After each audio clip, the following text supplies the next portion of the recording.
Hi, I'm Dan, and along with my brother and business partner Lloyd, I'm the co-host of the Business Anchors podcast. Today we're breaking down how you can generate significant revenue from a relatively small engaged audience, exactly like we do with this podcast.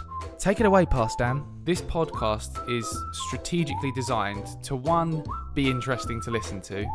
So it's us, having these types of conversations, things about what's happened behind the scenes, telling funny stories. Yeah. But two, providing value and talking about the work we do. But not just saying, we did this good thing, actually sharing lessons we've learned. And it's very strategically focused to appeal to marketers and business owners who are the types of people we want to work with. Who knew that there was so much strategy behind this podcast? You know what? I'm so proud of how we maintain such a professional standard here. I can't even remember what I was saying then. Weird, isn't it? My mind just completely switched up. What was... I can't even remember how I started that sentence. Oh, this is probably why we're not in the top 10 podcasts, Lloyd. And you don't need to, Dan. This is the point. With a strategic focus to your marketing, you can generate significant revenue from a relatively small audience. Give me some practical advice, Past Dan. Come on. The second key part is, if you're trying to sell your product, your service, whatever you produce, you need to be thinking of the decision-making process of your customers and what they need to know to understand that your product or service is the best solution to their problem. If you're a regular business anchor, you'll know that after sharing something valuable, Lloyd always likes to lower the tone. In this episode, he decided to make some homemade emotional background music as I told a heartfelt story. Take it away, Lloyd. So he was saying that he had to... Right, shut up. He had... Lloyd, let me finish. I knew I could rely on you. Thanks, Lloyd. If you're ready to learn how you can follow in our footsteps and generate significant revenue from a relatively small engaged audience, prepare your ears to listen to episode 40 of the Business Anchors podcast. We're just a couple of business anchors. Welcome to the Business Anchors podcast. This jingle is slightly too long. This jingle is slightly too long. Does size matter when it comes to a brand's audience size? Oh, Daniel, I thought you were being cheeky then. I haven't called you Daniel since I was about 4. Does size matter? When it comes to a brand's audience size? Well, I think it does, but regarding what we're going to be discussing, Dan, I think thinking that size matters, whatever, oh, God. is stopping a lot of people from doing things because they think to achieve anything, you have to be like one of the top YouTubers in the world. Yeah. They think you've got I've got to have a top 10 podcast. I've got to have 50,000 Instagram followers. And I think that stops people trying. Yeah. And I'm here to spread the word, or we're here as the business anchors to say you can have an audience of 10 people and smash it and do really well. I think audience size matters, but not as much as people think. Like you say, I think, and we've proven that as well with our podcast. I think, we're not one of the top marketing podcasts in the world, but we've tracked significant revenue and multiple projects directly from this podcast. Yeah, I think people would be surprised by that. Like this podcast is really successful to us and we're really happy with it. But when I started, I thought that, we would have to be in the top 10, top 20 business podcasts in the world consistently to gain significant business from it. Yeah. If I'm honest, that's what I thought. And I've been really surprised that with it not being up there like that, it's generated so much income. And I think it's the same for, it's not just podcasts. Yeah. YouTube channel. People think, I'm not going to start a YouTube channel because there's no way I'm going to be out there. They've got millions of subscribers. It's like you could have 10,000 subscribers. 1,000. And 15 of them are the right people in your niche. And that means you can gain a really good income. Because I also reckon there's, say, in the podcast charts, I also reckon there's people that are constantly in the podcast charts but don't generate a huge amount of business from that. I think if you think about us, like this podcast is strategically designed to, one, be interesting to listen to. So it's us, having these types of conversations, things about what's happened behind the scenes, telling funny stories. Yeah. But two, providing value and talking about the work we do. But not just saying we did this good thing, actually sharing lessons we've learned. And it's very strategically focused to appeal to marketers and business owners who are the types of people we want to work with. Whereas, we could do a very generalized, entertainment podcast just talking about films and random shit. But is that going to generate revenue for us? I don't know. Yeah, I suppose you're right. It's being strategic as well, because I was just thinking, it's crazy people now building an audience online, and building an audience for this podcast, and it being, it's all relative.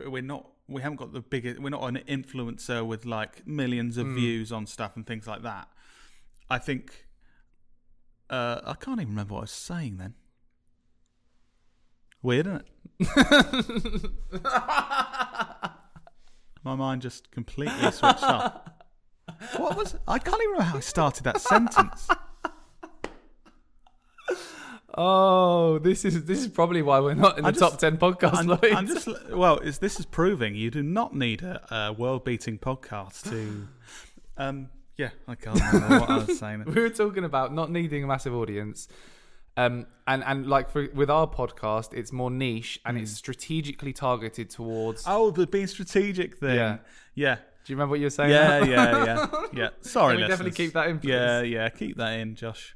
I know you'd think we'd want you to cut that out, but no. Don't forget again. I guess you're right. It is about being strategic, because I'm just thinking, we're not one of the biggest podcasts ever, but we're getting really good income and business leads through this podcast. But actually, it's because of the sort of things we're doing. Yeah. And we could be, most businesses would be creating videos or Google ads or things saying, we can do video marketing for you. Click this link and we'll do it. Video marketing. Whereas we just talk about the stuff we do and show that we can provide value within these discussions. I think that comes across, just trying to analyse this, I think that comes across in a less in-your-face salesy way.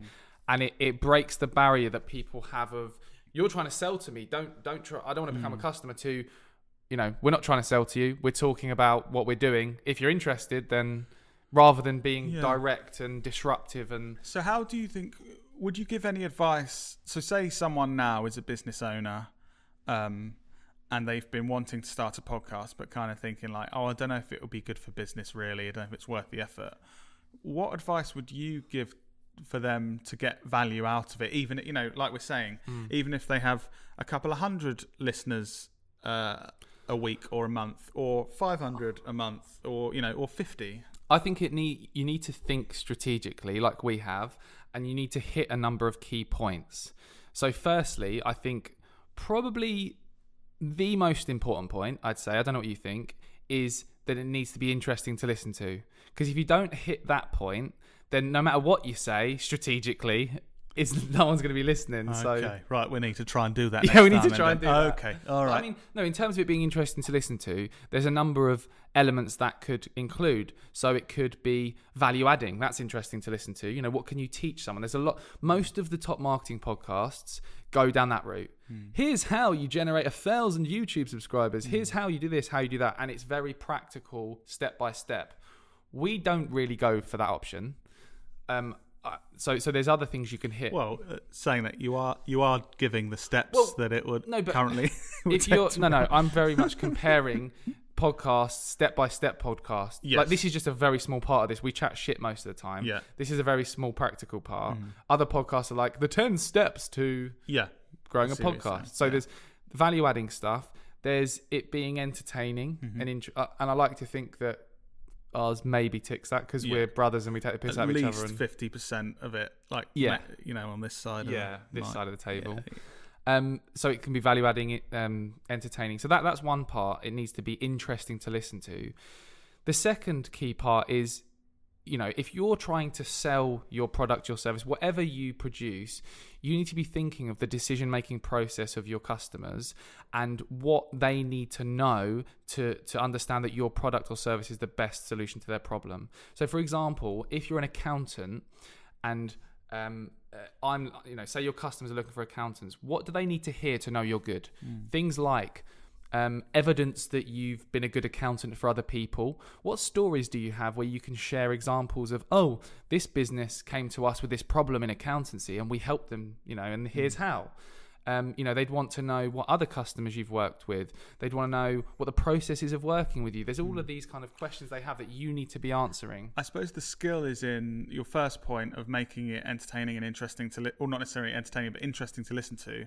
And then the second point, you're saying you need to communicate these things that convince someone you're a good accountant. It's putting those together of how can I talk about my previous experience where I've been a good accountant in an interesting way. The easiest way, and I'll tell you the easiest way, please do, is to talk about lessons you've learnt through the situation.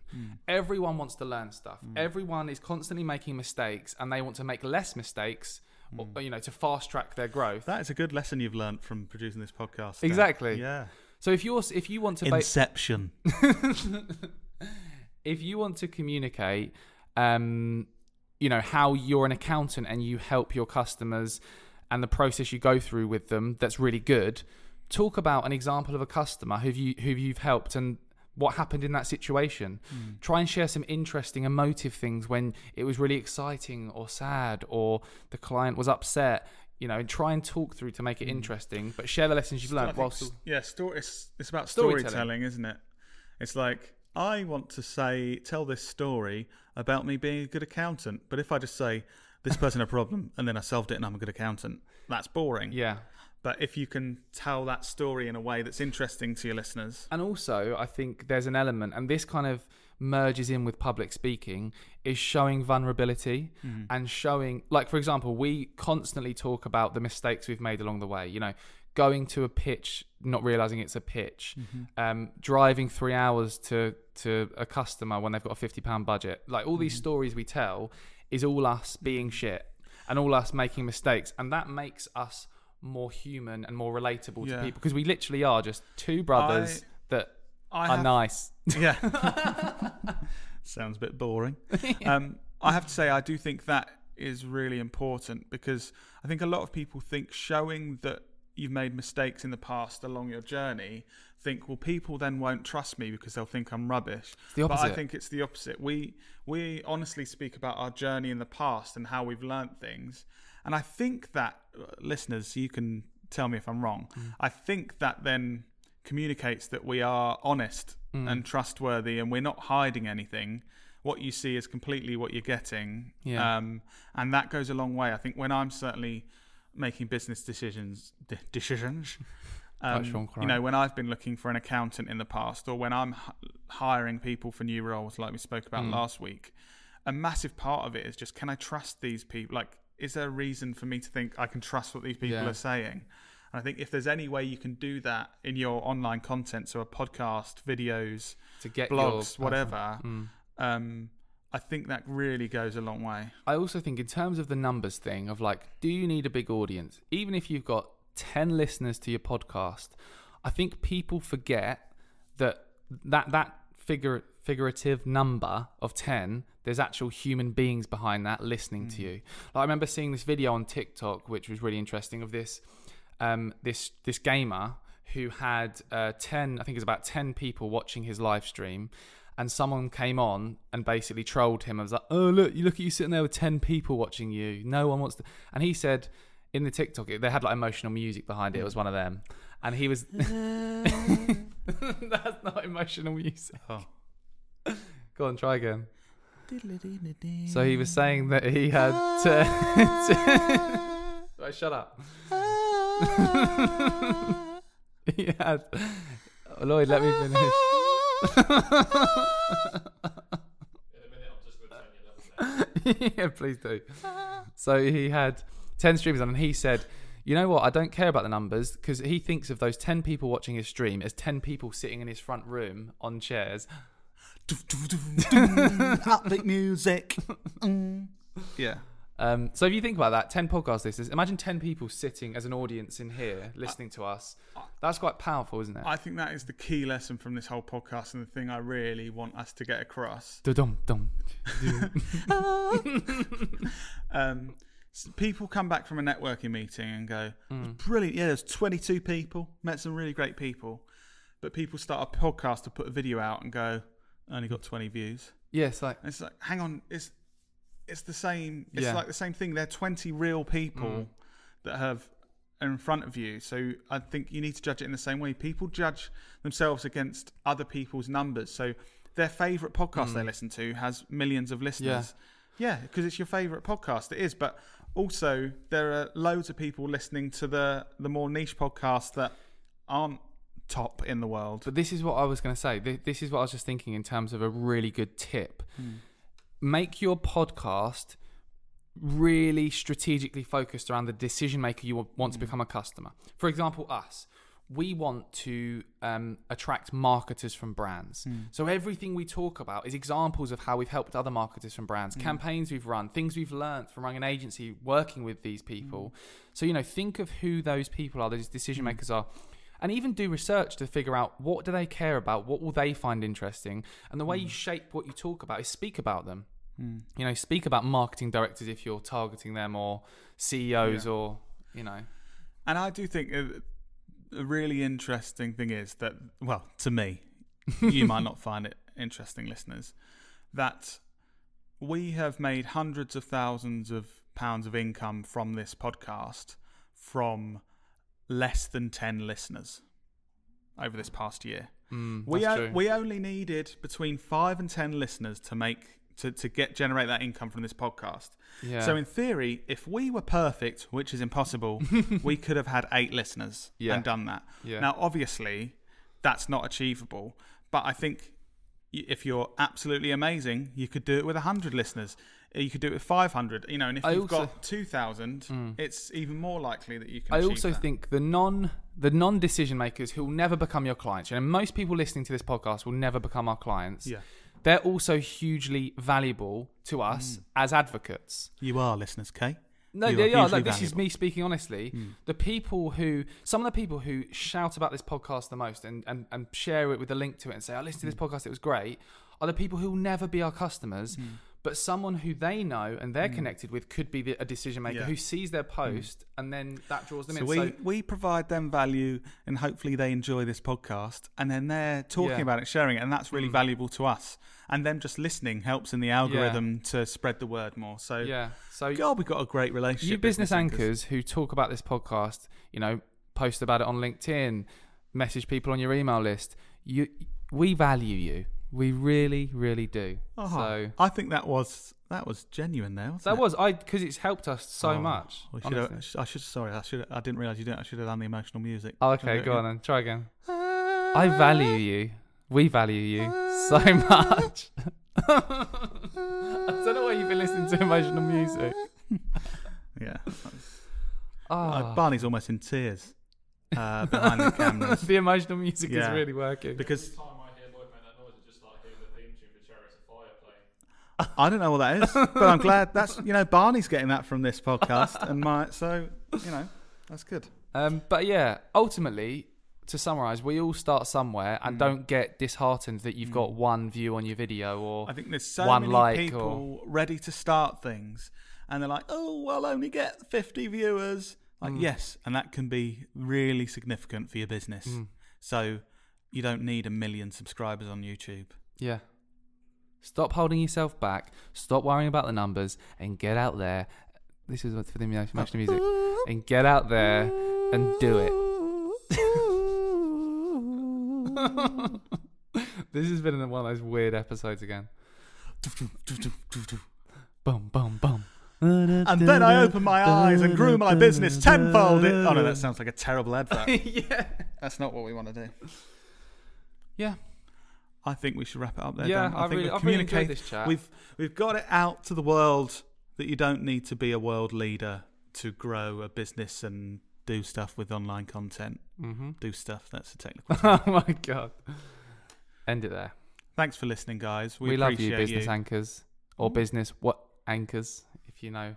Even if there's only 8 of you, we love you. That sounded creepy.